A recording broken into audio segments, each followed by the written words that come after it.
Changement de cap donc, du moins d'un point de vue mythologique, puisqu'on passe de la cosmogonie grecque à celle nordique. Suite de God of War 3, God of War met toujours en avant le bien nommé Kratos, qu'on retrouve ici en bon père de famille. Pour autant, n'allez pas croire que ce nouveau volet des aventures du Spartiate a perdu sa fougue. En effet, au-delà d'une histoire plus poignante et maîtrisée, le titre conserve également ce qui faisait l'intérêt des précédents opus, les combats brutaux et une incroyable mise en scène. Sony Santa Monica a donc tout remis à plat en gardant le meilleur de la série et en y intégrant une dimension narrative bien plus importante. L'occasion de suivre le voyage initiatique de notre héros et de son fils Atreus, qui vont devoir traverser un univers de mythes et de légendes pour aller disperser les cendres de la femme de Kratos au sommet de la plus haute montagne de Midgard. Fortement influencé par les productions Naughty Dog, God of War n'en conserve pas moins une vraie personnalité en optant pour une épopée plus intimiste, fortement saupoudrée d'humour à travers des dialogues bien écrits, mettant intelligemment en avant le trio formé par les deux protagonistes principaux, ensuite rejoints par Mimir. Jamais avare en petites remarques à même de titiller la patience de Kratos, Mimir nous renseignera qui plus est sur le monde à notre disposition, beaucoup plus ouvert que par le passé, recélant de nombreuses quêtes annexes venant gonfler une durée de vie déjà bien conséquente.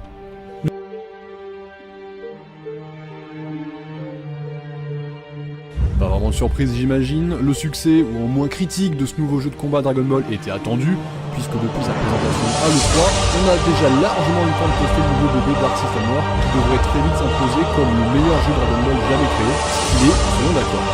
Dragon Ball FighterZ prend les derniers jeux Dragon Ball un peu à contre-pied, terminer les clones de Tenkaichi, puisque FighterZ est un vrai jeu de combat en 2,5D qui oppose des équipes de 3 combattants. Le jeu s'inspire assez librement de Marvel vs Capcom ou de Guilty Gear, une des créations du studio, pour prendre la forme d'un jeu de combat très accessible, immédiatement fun, mais qui révèle une vraie richesse de jeu. Les combats sont extrêmement dynamiques, grâce à la vitesse de déplacement des personnages, des sauts très puissants ou la faculté de se téléporter. Les combos de base, qui peuvent être effectués en martelant la même touche, permettent aux joueurs débutants de s'amuser rapidement et d'en prendre plein les yeux. Les joueurs plus expérimentés, eux, s'amuseront avec le système de Switch et avec les nombreuses subtilités du jeu pour créer des combos plus intéressants et surtout plus puissants que les quelques auto-combos de base.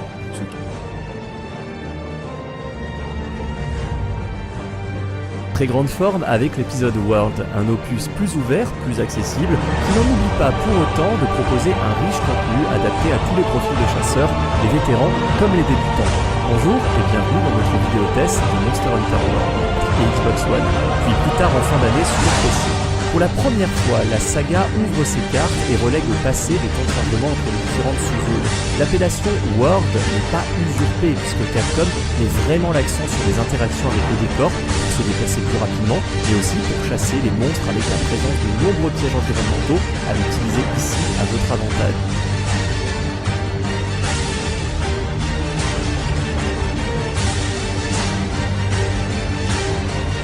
Par les Français de Motion Train atteignent leur stade final et ravivent la flamme qui fait rédaction en manque de défis. Au-delà de son cytoplasme protéiforme qui contient différents noyaux allant de Metroidvania au roguelike, Dead Cells plonge le joueur intrépide au sein d'une aventure qui va le confronter de nombreuses fois à la mort.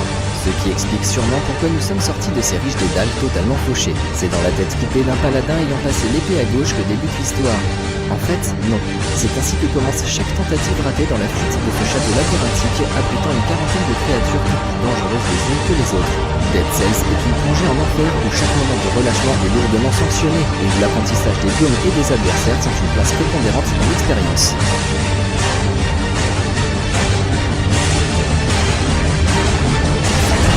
Mêle habilement réalisme et beat'em up. Et ce 6e épisode poursuit sur cette lancée. Sega a opéré ici une refonte totale du système de combat.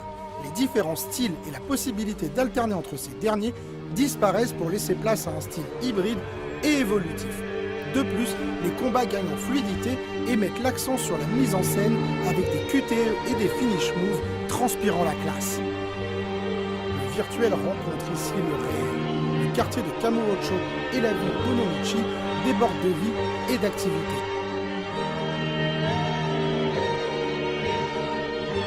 Touchante jamais créée, et son retour après un remaster en 2011 a sonné comme une petite surprise. Mais ce nouveau Shadow of the Colossus va plus loin que la simple version améliorée parue sur PS3. Toutes les textures et chaque modèle 3D ont été recréés de zéro pour un résultat absolument saisissant. Chaque panorama est tout simplement magnifique et la direction artistique a été parfaitement remise au goût du jour. C'est beau et c'est exactement ce que l'on demandait au studio Bluepoint Games. Et évidemment, le talent du créateur Fumeto Ueda fait le reste de la recette. Perdu sur des terres interdites où ne semble exister que la mélancolie, un jeune guerrier se lance à la recherche de 16 colosses à dos de son fidèle destrier Agro. Apparent que semble offrir le jeu vous effraie, sachez que vous êtes sans doute en face de la quête la plus épique de tous les temps.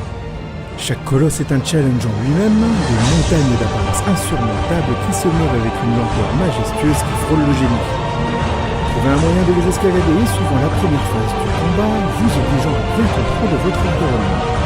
Une fois sur la bête, c'est un véritable affrontement qui s'engage, le joueur tentant de s'accrocher au poil de la créature pour atteindre ses points faibles. La taille et le mouvement des colosses, le courage du héros et surtout la musique prodigieuse de Kurotani font de chacun de ces moments des scènes inoubliables.